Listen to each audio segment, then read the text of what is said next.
First take, I almost said SportsCenter, oh my goodness. Tonight, Game 2 in the Western Conference Finals, a chance for Oklahoma City to even the series after San Antonio took Game 1 at their crib. The Spurs are 1-0, mainly because of the way Victor Wembanyama took over with 41 points and 24 boards in Game 1. The Thunder now have a series record of 6-6 when trailing 1-0 in a best-of-7 series.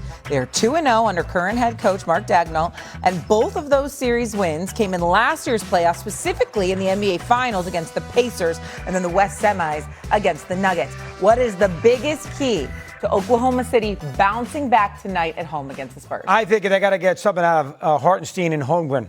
If you look at the statistics from the other day, 41-24 for Wembyama. Holmgren had 8 points, and Hartenstein had 2, and he had 10 rebounds. And why Hartenstein only played 12 minutes? Now, I understand you have him on the court, and then he patrols the middle, and it's hard to get layups. So you'll not get him off the court, so you got to spread him out, Wembyama. I get that, but still, he's got to be. You got to have some stuff. Him jumping over Caruso to freaking. I mean, that's ridiculous. So from that perspective, you have to have somebody to at least body him around the basket. So to me, they need Holmgren to make some shots. But they got to get some production and make Wembanyama think a little bit defensively out of those two centers.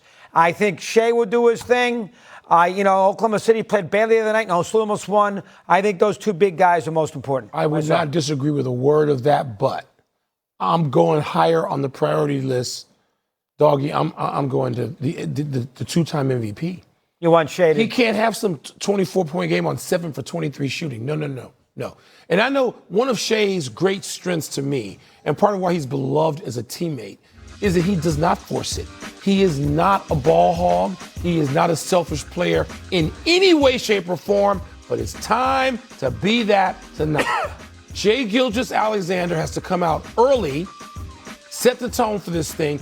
He needs to have a big game. He is not. They've been double teaming him successfully. First, the Lakers did it. We've seen a little bit of that. You look at the 5 playoff games. That's 7 points down. Yeah. He can't be that. He's got to be 7 points up from the regular season tonight and be near a 40-point game. He has to force the issue. This is urgent. It's a must game. If Oklahoma City loses this game, lose the series. The championship is over. Goes right out the window. I agree with that. Stephen A? I've been on the record. I said it the other day. First, Oklahoma City loses this game, they're done. They're not coming back from an 0-2 deficit against the San Antonio Spurs if they lose their first 2 games in Oklahoma City. This is the series for the Oklahoma City Thunder. You lose tonight, you're not winning this series. You're not beating San Antonio 4-5. They beat you 4-5 in the regular season. They beat you 5 of the 6 times they played you this year. You're not coming back from that. Wemby will not allow it. He's too great. He's too impactful. He's not going to allow it. But I'm going to say this to you, Will Bond.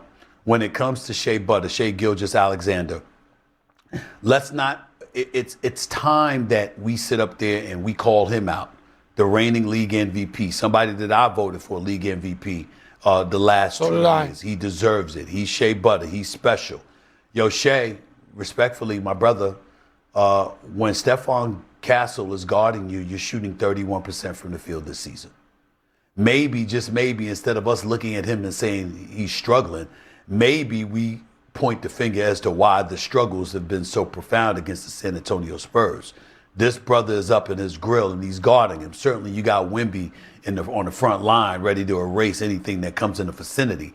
But the bottom line is Stephon Castle has been giving Shea Butter some headaches. You're going to have to find a way to overcome that. Chet Holmgren, I can't say this enough. Are you going to show up? I mean, Wemby bust your ass.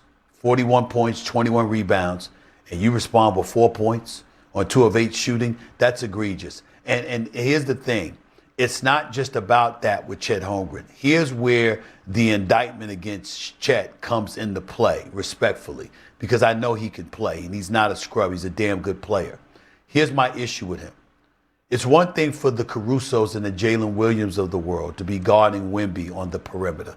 Get up under him, compromise his movement with his legs, try to make things difficult with him, stay up in his grill the way Jay was staying up in Alan Hahn's grill in the studio for Get Up. Do that. I got that part. What the hell are they doing on Wemby in the post? They can't do anything against him in the post. Come on, Chet, you ain't 7'5", but you are 7'1". You know, you got cats a foot shorter than Wemby taking on the challenge of trying to guard him in the post while Chet Holmgren is just standing around. What's that about? Where's your pride? I don't give a damn what the coach suggests. Dagnall, no, we're going to put these out there. No, you do it. You're like, I got him. How many interviews have you done over the years, doggy, where players like that ain't happening? How many times have you talked to guys, Will Bond, off the air, on the air, where they're letting you know, I don't give a damn what the coach suggested. This is what we doing. You understand? That's what it's about. And when you look at guys that are undersized, that have no prayer of guarding Wemby because he's 7'5", and they're coming up to his belly for crying out loud, and you're 7'1", and you're leaving that responsibility to somebody else, shame on you. Shame on you. Chet Holmgren has to step up. Dagnall's got to allow it, sure, but Chet Holmgren has to step up, and he has to embrace the challenge. Just the way you did in high school when y'all were prep players and you won some championship that solidified that Wemby wouldn't like you and he wanted to come after you and stuff like that. You're in the pros. You're the reigning, defending NBA champions. And the next generation has arrived in Victor Wembanyama. He is coming for you. He has arrived, and he is there in Oklahoma City telling you he's there for the sole express purpose of taking what you have. You have a championship. You got the league MVP, Shea. The night you get the league MVP and you hoist that trophy was the night this man chooses to show out and drop 41 with 24 rebounds and a couple of blocks. So he already sent the message that he believes that trophy belongs to him. But okay, you can have it because I'm after the bigger prize. And that's that championship y'all been walking around with for the last year. And Chet Holmgren is not going to stand in my way. Well, what the hell are you going to do about that, Chet Holmgren? What the hell are you going to do about that? You're 7'1". You're not 6'1". You're not 6'5". You're 7'1". You could do something. You need to in order for Oklahoma City to have a chance. Because if Oklahoma City, and I'm going to say it one last time, just to be redundant, if you lose tonight's game, it is over. 100%. You are not repeating 100%. As champions. You better win the night. You can't go down 0-2 to San Antonio, having to go back to San Antonio. I'm telling you that right now. So Holmgren was successful when he was guarding Wemby the few times that he did. Wemby was 3 of 9 with Holmgren as his primary defender. Against everyone else, he was 11 and 16 against all under Thunder defenders. I do want to point this out. Yes? Jay? Yeah? I have Wemby shooting 6 of 12 when guarded by Chet Holmgren. Primary 6 of 12. Primary That's what defender. I had. Primary defender. Wemby was 3 of 9 with Holmgren as the primary defender. Okay, De'Aaron Fox is questionable for tonight, so we don't know if we're going to see him. But now that we can look back at the 2 game ones in both the Eastern Conference Finals and the Western Conference Finals, who had a better game one? Was it Jalen Brunson in that comeback or the way Wemby was able to take over, Wilbon? That's hard. I'm going to go with Wemby on the road against the defending champs. Yeah, good point. Jalen was great, and Jalen does this. We know Jalen can do it because we've seen it before. This is Wemby. Wemby goes from lottery to maybe the NBA Finals. That's pretty unprecedented. On the road to do that, confronted with a team that you've beaten, and you know they're going to come after you. This is where, Doggy, again, I put Shea Gilgeous-Alexander as the priority night, but you're absolutely right about with those 2 guys. You got a tag team. You got a tag team of 7-footers who are capable. You can't let Wembanyama just take over and go wilt in your building tonight. So I'm gonna say Wemby, Shea. The fact that he could put his first conference finals game to come out with 41 and 24. I mean, this is an amazing performance. And remember, the plays down the stretch, where each time it looks like, okay, OKC's got a lead, OKC's even this thing, looks like they're going to have an advantage. Down 3, he hits the huge 28-foot three-pointer that you can't even imagine taking, much less making. So I'm gonna go with Wemby, and you and I are partial to Jalen Brunson, our hometown guy, Jalen Brunson, a Chicagoan, but I'm gonna go with Wemby. I agree with you 100%. And that was an ill-advised 3 because they had 28 seconds to go.